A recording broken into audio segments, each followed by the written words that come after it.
Ace Bailey was more than Toronto's scoring ace of the Roaring Twenties. His career-ending collision with Boston Bruins legend Eddie Shore on December 12, 1933, stunned a packed Maple Leaf Gardens and forced the National Hockey League to confront player safety head-on. Bailey's 111 goals, a Stanley Cup-winning strike in 1932, and the retirement of his iconic number 6 were just the prelude to an even larger legacy. The benefit match organized to pay his medical bills became the blueprint for today's NHL All-Star Game. Travel from his frozen pond beginnings in Bracebridge, Ontario, through record-setting seasons, to the handshake that turned a tragedy into enduring reform, and see how one moment of violence still echoes in every face-off, concussion protocol, and jersey retirement ceremony across the league. July sunlight bounces off the Muskoka River, weaving liquid patterns on the wooden docks of Bracebridge, Ontario, and a newborn named Irvin Wallace Bailey begins a life that will oscillate between ordinary Canadian small-town rituals and stadium-shaking drama. There is no brass band, no headline, only the rustle of cedar trees and a midwife's calm assurance that mother and child are safe. Yet decades later, hockey fans will reduce that long name to a playing card alias, Ace, and recite it whenever the conversation drifts toward how a single career can detonate both triumph and reform. Bracebridge offers sawmills and ice thick enough for horse-drawn sleighs. It does not pretend to predict future sporting icons, but, like thousands of northern towns, it provides a winter teacher no classroom can rival, turning frozen shorelines into ad hoc rinks, where toddlers in wool wraps learn that balance, grit, and curiosity travel together. By the time the Bailey family relocates to Toronto, Irvine is already slaloming around fishing holes and improvising one-timers off tree stumps, older schoolmates trailing in frustration. The transition to city life expands both his playground and his audience. Municipal ponds, church league arenas, and the varsity gym at the University of Toronto become interchangeable laboratories where he tests how far a human body can accelerate before it quits on its lungs. University courses deliver Latin roots and mechanical principles, but the Blues intercollegiate program supplies the adrenaline. Bailey scores faster than student reporters can hunt for synonyms, and his stride looks different. Low-hipped, knees flashing in tight arcs, stick fixed like a metronome, ready to whip. By his second year, the local sports pages track his box scores beneath the results of mayoral debates, and the whispers seep out toward the senior circuits. Toronto Street Marys of the Ontario Hockey Association offer him a spot. Then Peterborough seniors bump the competition another notch. Everywhere he goes, defenders swear he cannot weigh more than 160 pounds, yet collides with their pride in ways heavy men rarely manage. He acquires a subtle swagger, not the boisterous chest thump of a barroom brawler, but the sly grin of someone who knows he can outskate every bully in the room. Conn Smythe hears the name first through an informal network of barbers, pressmen, and college coaches happy to sprinkle gossip over rye sandwiches. Newly enthroned as general manager of the National Hockey League's Toronto St. Patrick's, Smythe has a blueprint to convert the underperforming Green and White Club into a civic emblem as unmistakable as the CN Tower that will not break ground for another 40 years. He renames the team the Maple Leafs, swaps shamrocks for a bold blue crest, and hunts for a signature player who embodies momentum itself. In a smoke-filled suite at the King Edward Hotel, he slides a contract across a scarred writing table. 23-year-old Bailey signs, still wearing the scuffs of his last OHA game. He reports directly to the NHL with no minor league detour, a leap that would rattle many prospects, but only widens the grin behind his leather chinstrap. The 1926-27 season rolls out like a test reel from a new projector. NHL rinks are less manicured than today, boards warped by humidity, corners lit by buzzing carbon arc lamps. But the roar feels electric. Bailey posts 15 goals in 44 games, leading a franchise still learning its new name. Fans in the cramped Mutual Street Arena chant "Ah-tee-I-tee" to the beat of radiator pipes, surprised that a rookie of modest stature dares cut between the ankles of defensemen built like grain silos. Hockey, then, is a world where sticks double as crowbars and gloves barely pad the knuckles.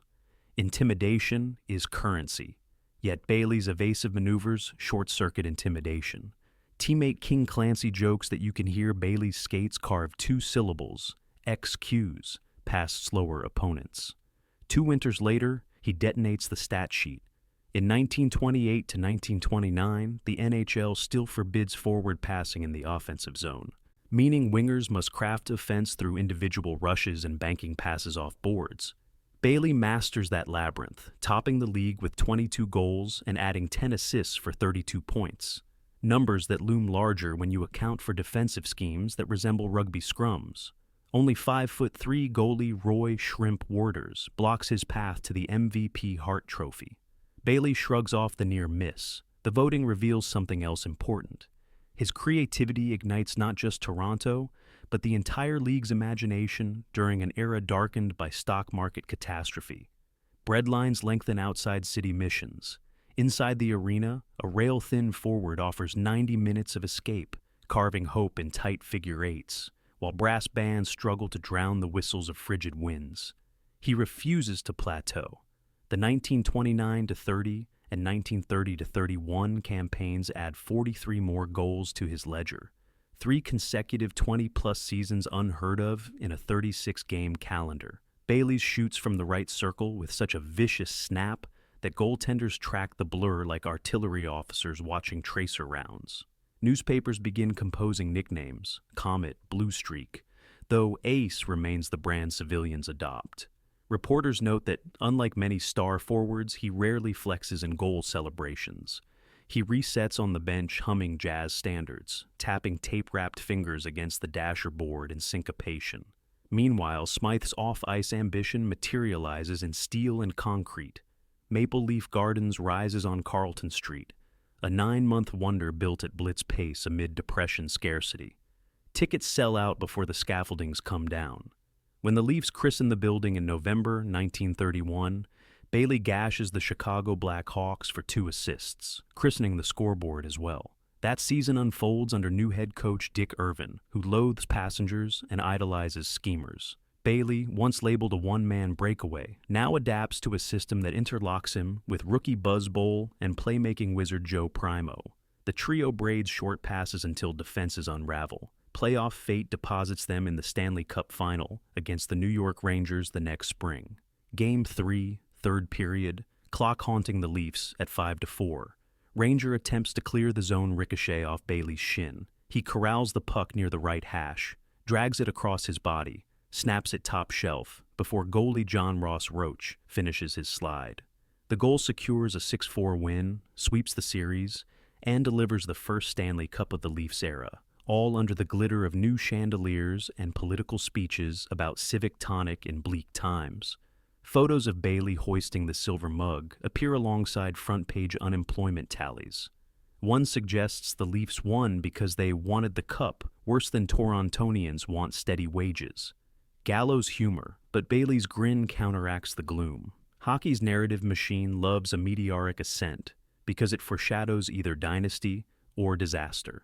In this case, the latter arrives on December 12, 1933, with the suddenness of an oncoming freight. The Boston Bruins visit Maple Leaf Gardens for a midweek clash drenched in subplots. Their roster features Eddie Shore, an Albertan who grew into the league's most feared defender, a man whose hits knock breath out of press boxes and whose forays up ice force referees to skate backward to avoid collisions. Shore has already won 1 Hart Trophy, plays through stitches without anesthesia, and cultivates an aura-part gladiator, part rawhide mythology. Early in the first period, Leaf blue liner Red Horner delivers a legal but violent hip check that sends Shore cartwheeling headfirst into the boards. Dazed, the Bruin crawls upright, nose bleeding, equilibrium shredded like ticker tape. In that blurred moment, he targets vengeance not at Horner, now behind his own net, but at the blue sweater nearest him. Bailey cuts laterally across neutral ice, unaware a locomotive has left the depot. Shore lowers his shoulder, launches into a blindside charge. The collision resonates like a rifle crack. Bailey's body slings forward, helmetless skull slamming the ice. One skate jerks spastically, then stills. 15,000 spectators freeze. Goal sirens, organ chords, vendor calls fade into a vacuum hum, broken only by the hiss of linesmen's skates. Coaches sprint, players kneel, a priest steps through the gate. Reporters scribble half-sentences and stop. There is nothing lyrical in a possible on-ice death. St. Michael's Hospital admits Bailey under critical status. Surgeons perform trephinations, drainage, experimental sedations. Neurology is still an infant science. Bulletins leak hourly, pressure reduced, seizures subsiding, condition guarded. The nation tracks every update as if tuning a radio serial. Shore, suspended indefinitely pending hearing, visits the hospital accompanied by Leafs management. When modern fans rail on social media about 3-game bans or supplementary fines, they seldom trace the disciplinary genealogy back to the handshake that pacified Maple Leaf Gardens. Yet, remove that origin story, and today's framework wobbles. Current All-Star weekends beam across continents, fueled by corporate logos and skills competitions that would baffle Bailey's era. Fastest skater with radar gun readouts, hardest shot surpassing 105 miles per hour. But the kernel remains. Gather elite talent for revelry and funnel proceeds to human causes. In promotional videos, the NHL occasionally splices archival stills. Bailey center ice, Shore by his side, referees in militaristic caps. The clip lasts a heartbeat, then dissolves into neon graphics. New audiences absorb it subconsciously, inheriting ritual without manual. Culture outside the rink nods as well. Jersey retirements across baseball, basketball, and football borrow symbolism from Smythe's 1934 gesture. When Jackie Robinson's number 42 is universally retired in Major League Baseball, historians cite Maple Leaf precedent. In effect, Bailey's silence hanging in blue fabric becomes a Rosetta Stone for sports commemoration. Statistics remain frozen: 111 goals, 82 assists, 193 points. Fancy stats analysts might shrug, yet context elevates them. Bailey generated offense in a low-scoring epic where offensive deception often meant absorbing slashes across the forearms. Goaltender leg pads weighed 14 pounds apiece. Sticks were lumber, not composite. Arena ice often melted into slush by third periods, and long railway trips stitched fatigue into every tendon. That Bailey could top scoring while eluding career-ending spears each week feels miraculous. Accounts differ on whether Bailey's consciousness surfaces that evening, but the gesture births a complicated moral narrative: contrition, wrestling barbarity. NHL President Frank Calder reconvenes the league's board and imposes a 16-game suspension on Shore, unprecedented in scope, signaling that frontier justice on skates has boundaries. Yet Smythe believes the league owes Bailey more than punishment. It owes him security. Together, Smythe and Calder conceive a charity spectacle, the All-Star Benefit Game, slotted for February 14, 1934. Invitations go to the league's finest: Howie Morenz, Nels Stewart, Aurel Joliat, and everyone accepts without appearance fee. Depression economics dictate caution, but fans empty coin purses to witness a dream lineup. Receipts top $20,000, equal to an auto worker's lifetime wages. Before puck drop Bailey, frail yet determined, steps onto a crimson carpet. Shore skates from the visitor bench, helmet off. The handshake lasts perhaps 3 seconds. Reporters stretch it into paragraphs, painters into lithographs, the league into a cornerstone. In that handshake, the NHL glimpses a path forward, escalate star power, but temper carnage, celebrate rivalry, but insist on lines that cannot be crossed without consequence. The game seeds what later becomes an annual all-star tradition. Future generations will treat it as a playful mid-season intermission, but its DNA remains firmly charitable, a debt owed to the forward who never again laces NHL skates. Bailey's playing card is retired in 1934, the first in professional sports, to hang alone, blue number 6, glowing under garden spotlights. Children in the North End crane necks learn that numbers can carry stories as potent as surnames. Recovery is brutal, but thorough enough that Bailey walks unassisted within a year. Competitive instincts, though, require a new outlet. He invests in education, accepting a coaching position with the University of Toronto Varsity Blues. Campus observers marvel that a man once felled by a vicious check radiates serenity behind the bench, diagramming power play rotations and, more crucially, teaching undergraduates how to keep their heads up along the wall. 3 collegiate titles follow, each stitched with subtext. Champion instructs youth to dodge ghosts. During World War II, Bailey volunteers for the Royal Canadian Air Force, training navigators at bases where frigid runways remind him of simpler skating ovals. Post-war, he returns to Maple Leaf Gardens, this time in the timekeeper's nook, a plywood coop wedged between penalty benches. From that vantage, he watches every home game, index finger hovering over a brass button that controls the scoreboard clock. Seconds, once enemies of his scoring races, become colleagues. In 1975, the Hockey Hall of Fame inducts him. The ceremony, a reunion of names faded to the edges of black and white photo stock. Many young reporters know him only as the white-haired official tapping time. They approach politely for quotes, then race for microfilm to confirm he once outpaced an entire league. Bailey deflects attention toward modern Leafs heroes, Sittler, McDonald, preferring to remain a punctuation mark rather than the headline. Privately, he shepherds community clinics, attends old-timers meetings, counsels players recovering from concussions, a medical term still sorting itself out of the shadows.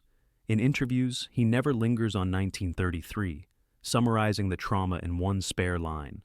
"I got hurt playing the game I loved. It happens. The game is better now." That restraint becomes its own lesson for rookies, many of whom realize that the sport's gravitational center is paradoxical. Adrenaline invites danger, yet dignity rescues purpose.